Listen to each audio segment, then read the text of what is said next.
reason I typed that is because it's obvious. Of course it matters. Her sexual history always matters. Just as a man's sexual history matters. It's different for a man than it is a woman. But his sexual history does matter just as much as a woman's does. But a woman more so. And there's not only logic and reason behind it, but there's also physiology and chemistry behind it. And I think I've dealt with some of the more emotional and logical reasons behind why her sexual history matters in a few of my videos. But we're going to get into the other parts of why it matters. Women were built to emotionally bond to their children, to their offspring. That's what they're built for. That's what the mother is there for. And there's mechanisms that help her with that particular mission. The newest of which is what they call microchimerism. Peace. Which you can find that is more of an explanation about that on my channel, on both my channels really. You can look that up to get into a deeper detail, but suffice to say that womb absorbs material, genetic material. When a woman has a baby or a guy lets off in her raw, he's going to leave genetic material inside of her to some varying degrees. So that womb, just like anything else, just like a clay pot, is going to absorb some of the material that enters into it. Well, like I said, look on my channel for microchimerism and male mother need to kind of get into a deeper detail of how they explain that. Now, we all know women run on emotion, and they're built to emotionally bond. And there's a chemistry behind that. And we're going to use the chemistry to kind of explain what happens to a woman women when they have a bunch of partners. Now, I learned this a long time ago in fact, this has been over 20 years ago. There's a very good book.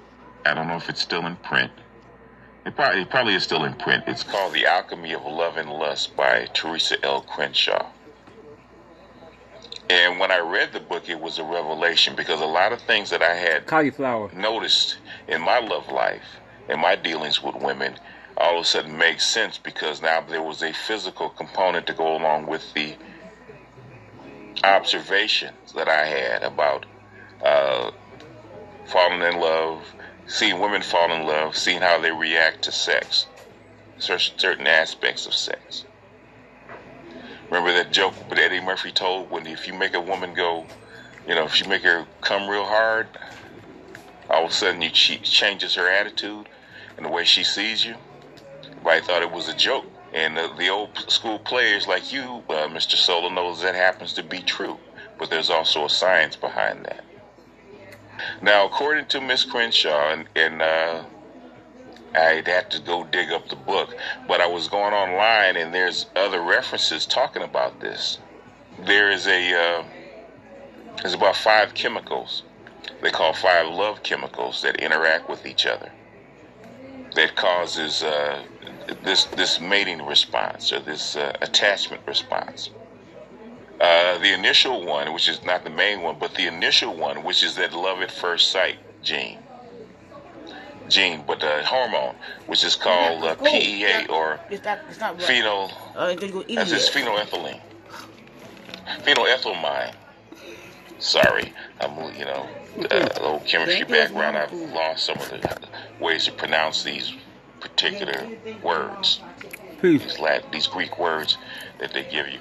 Like them? It's what the PEA hormone that is produced in the brain when you on an initial meeting. So if a woman is into you, she gets your scent, as I say.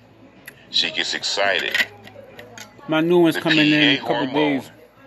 Causes a dopamine and a type of adrenaline to be released, which is, if I can pronounce this, I think it's norepinephrine. It's more like an adrenaline substitute. So when you ever meet a woman and you get that, the sweaty palms and the heart races and the pupils dilate and you get excited. It suppresses your hunger. It acts more like a methamphetamine, so it acts like crank in your system. So PEA releases that, and it releases dopamine, so you get a euphoric high in your brain. And it's even more so for a woman that's emotional, because one, the woman doesn't have the testosterone to actually control it, and number two, she doesn't have the logic to control it. So when she gets hit with it, she gets swept up by emotion. And that's it. When she has your scent, every time she's near you, she's going to get that reaction. And the second hormone, which they call it the bonding hormone, or the cuddle hormone, as people say, which is oxytocin, which is something everybody else has talked about. They even have it in a nasal spray if you can get it by prescription. They call it the cuddle hormone, they call it the bonding hormone, and they call it the trust hormone. And all of these things have, especially PEA, have a very, very addictive response to them. So in other words, say for instance you're an alpha male. That's how alpha widows are created. If you're an alpha male, you hear that she gets a huge dose of that PEA to where she wants to be around you all the time.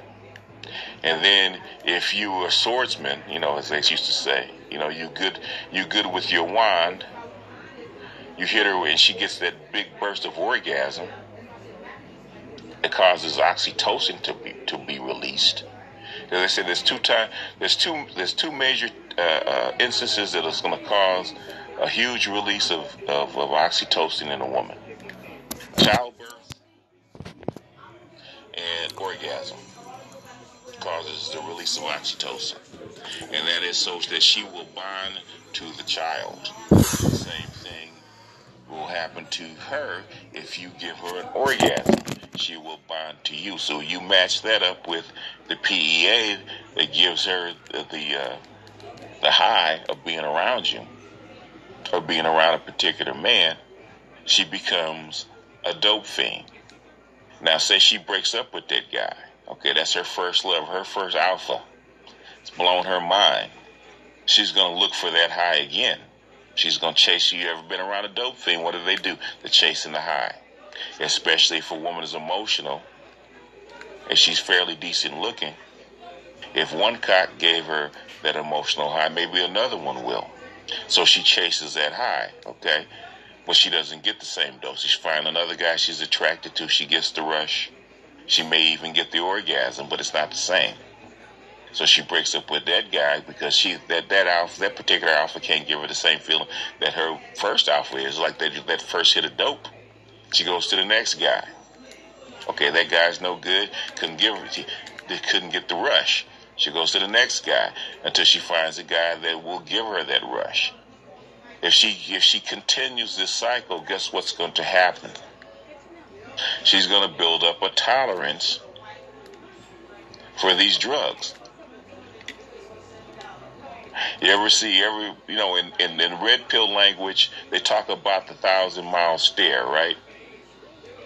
That a woman has after she's ridden on the cock carousel too many times. Do you have some cauliflower? There's a reason for that. Do you have some cauliflower? Just like a dope fiend that's been on dope a long time. They have that same kind of blank stare, right?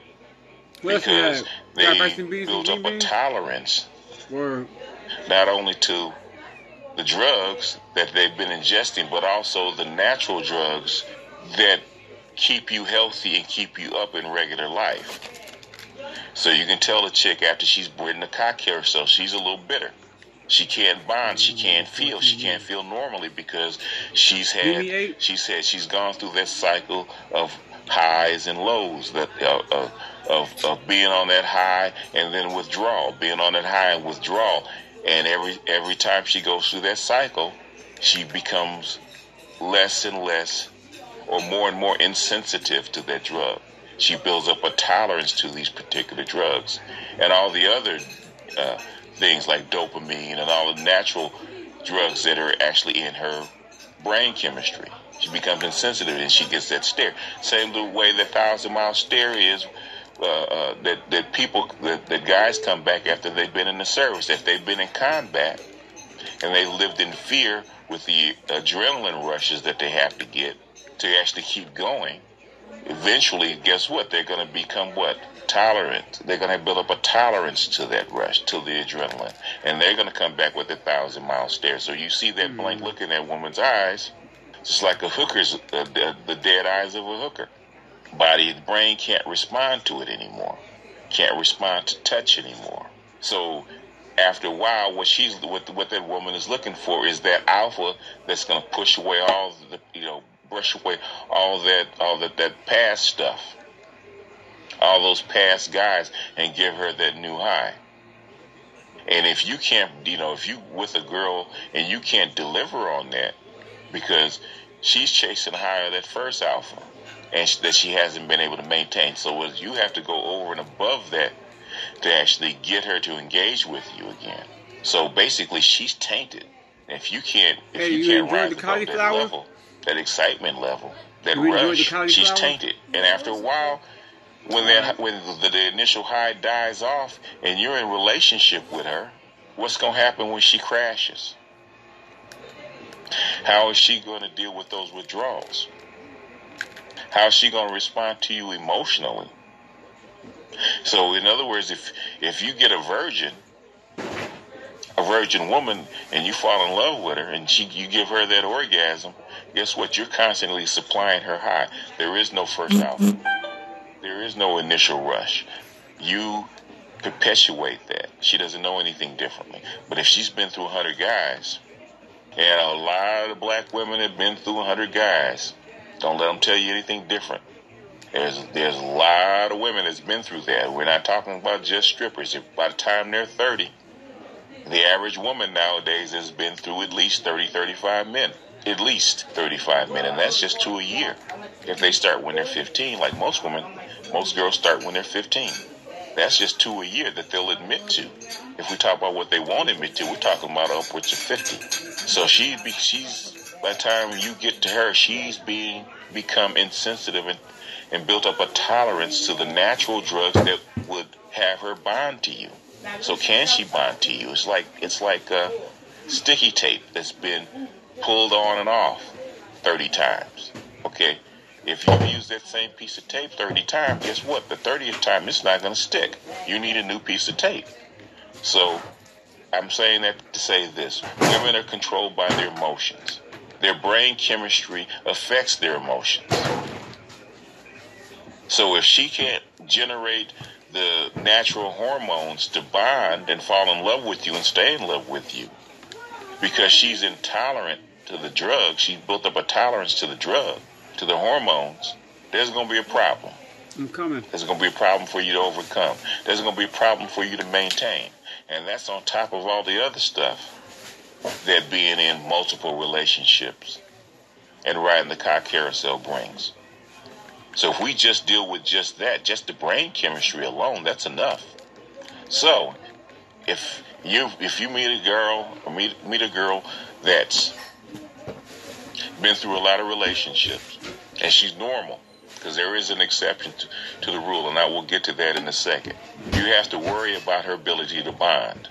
You got to worry about her ability to stay faithful to you, because she could put on an act for a year, and you get married to her, you hook up with her, and all of a sudden the sex is going to dry up, because guess what? It doesn't give her pleasure anymore. It doesn't give her the same high that she used to get. Now let's get to the exception. One thing I didn't know that I have experienced, I'm sure most guys that have been around the block a few times have experiences. There is an exception to this rule, and that's the crazy broads. People that have manic eyes or bipolar produce a lot of these chemicals naturally.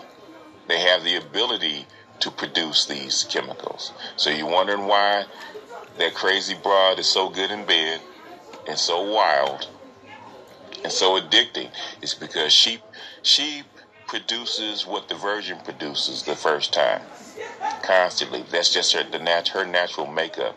They don't have a tolerance. They don't build up a tolerance to the chemicals. They don't have an off switch for it. So that's why them crazy chicks are on fire every time you bang them. And that's how come that experience that is abnormal to most chicks is addictive to guys. Trust me, I know. I've had a few of them. Well, basically more than my share. Which is why I'm a MGTOW now. But anyway, Mr. Jones, that's my answer. Or partially my answer. It's something I taught to my daughters when they were young. Woo! I taught them that they should be very careful with their wombs and who they give it to. And not constantly be up in guys' faces, because you're more susceptible to falling to these traps, to these hormonal traps. And you around enough guys, there's going to be more than a few of them that the PEA hormone is going to inflict you with, and you're going to get smitten. And if you run into that wrong guy that you get smitten by, and he knows what he's doing, he can put that whammy on you. You get that double dose, and you'll wind up being an alpha widow real quick. Ask Crystal and Kerosene. Anyway, I didn't need to put that plug in. And I don't want to make this long because I know you hate long videos, so I'm going to go ahead and sign off. That's my answer. This is BGS out.